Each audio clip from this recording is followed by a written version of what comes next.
क्या आपने कभी सोचा है कि क्या अमरता संभव है, या फिर क्या हमारे बीच आज भी ऐसे लोग हैं जो हजारों सालों से जीवित हैं? इस रहस्यमय दुनिया में बहुत सी कथाएं हैं जो अमरता के बारे में बताती हैं। आज के इस वीडियो में हम आपको उन 7 महान व्यक्तियों की कहानी सुनाएंगे जिन्हें अमरता का वरदान प्राप्त हुआ। यह कहानियां सिर्फ काल्पनिक नहीं हैं, बल्कि भारतीय पौराणिक ग्रंथों में इनका विस्तार से वर्णन मिलता है। तो आज हम बात करेंगे अमरता की, चिरंजीवी की। भारतीय पौराणिक कथाओं में कई ऐसे चरित्र हैं जिन्हें अमरता का वरदान प्राप्त हुआ। आज भी माने जाते हैं कि ये लोग इस धरती पर मौजूद हैं। कौन हैं ये लोग और क्या इनके पीछे छिपे हुए रहस्य सच में इतने अद्भुत हैं? आइए जानते हैं। 1. अश्वत्थामा। सबसे पहले हम बात करेंगे अश्वत्थामा की। गुरु द्रोणाचार्य के पुत्र अश्वत्थामा को भगवान शिव से अमरता का वरदान प्राप्त हुआ था, लेकिन महाभारत के युद्ध के बाद जब उन्होंने पांडवों के साथ विश्वासघात किया तो भगवान श्री कृष्ण ने उन्हें श्राप दिया। उनका मणि छीन लिया गया और उन्हें शाप दिया गया कि उनका घाव कभी नहीं भरेगा और वह युगों तक भटकते रहेंगे। कुछ लोगों का मानना है कि आज भी अश्वत्थामा इस धरती पर जीवित हैं। कई साल पहले मध्य प्रदेश के एक डॉक्टर ने दावा किया था कि उन्होंने एक व्यक्ति को देखा जिसके माथे पर अनोखा घाव था जो कभी नहीं भरता था। क्या वह व्यक्ति सच में अश्वत्थामा था? दूसरा, हनुमान। अमरता की बात करें और हनुमान जी का जिक्र ना हो, ऐसा हो ही नहीं सकता। हनुमान जी ने भगवान राम की भक्ति में अपनी सारी शक्तियों को समर्पित कर दिया। जब वह सीता मैया की खोज में लंका गए तब उन्होंने श्री राम के चरणों में अपनी भक्ति को दर्शाने के लिए अपनी छाती चीर दी।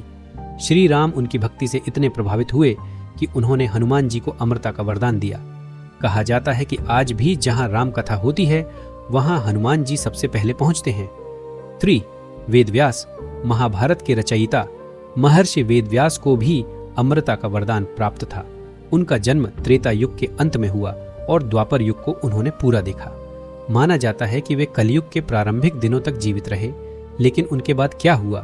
कुछ मान्यताओं के अनुसार वे अब भी किसी अज्ञात स्थान पर तपस्या में लीन हैं और इस संसार की बुरी घटनाओं से दूर हैं।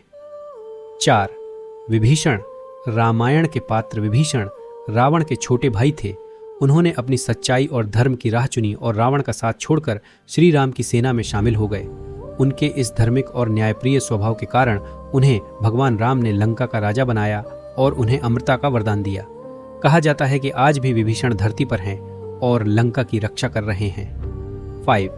परशुराम। भगवान परशुराम, जिन्हें भगवान विष्णु का अवतार माना जाता है, एक महान योद्धा और ब्राह्मण थे। उन्होंने कई बार पृथ्वी से अधर्म और अन्याय को समाप्त करने के लिए युद्ध किया। महाभारत में उन्होंने भीष्म, कर्ण और द्रोणाचार्य जैसे योद्धाओं को अस्त्र शस्त्र की शिक्षा दी थी। ऐसा कहा जाता है कि कलयुग के अंत में जब भगवान विष्णु कल की अवतार लेंगे तो परशुराम पुनः प्रकट होकर उन्हें युद्ध के गुर सिखाएंगे। 6. महाबली। महाबली, जो त्रिलोक के राजा थे, को भी अमरता का वरदान प्राप्त था। अवतार में भगवान विष्णु ने उनसे 3 पग भूमि मांगी और पूरी पृथ्वी, आकाश और पाताल को माप लिया। जब बलि ने अपना सिर विष्णु जी को अर्पित किया तो उन्हें अमरता का वरदान मिला। माना जाता है कि महाबली आज भी पाताल लोक में निवास करते हैं और हर साल एक दिन धरती पर आकर अपने लोगों से मिलने आते हैं, जिसे ओणम पर्व के रूप में मनाया जाता है। 7. कृपाचार्य। महाभारत के युद्ध में सबसे प्रतिष्ठित और सम्मानित योद्धाओं में से एक थे कृपाचार्य। उन्हें हमेशा निष्पक्ष और न्यायप्रिय व्यक्ति के रूप में जाना गया। उन्होंने कौरव और पांडव दोनों को शिक्षा दी थी। उनके न्यायप्रिय स्वभाव को देखते हुए भगवान श्री कृष्ण ने उन्हें अमरता का वरदान दिया। निष्कर्ष, तो ये थे भारतीय पौराणिक कथाओं के वो 7 अमर पात्र जिन्हें चिरंजीवी कहा जाता है।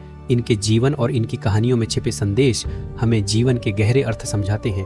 अगर आपको ये वीडियो पसंद आया हो तो इसे लाइक और शेयर जरूर करें और हमारे चैनल को सब्सक्राइब करें ताकि आप ऐसे ही और भी अद्भुत पौराणिक और ऐतिहासिक विषयों पर वीडियो देख सकें। धन्यवाद।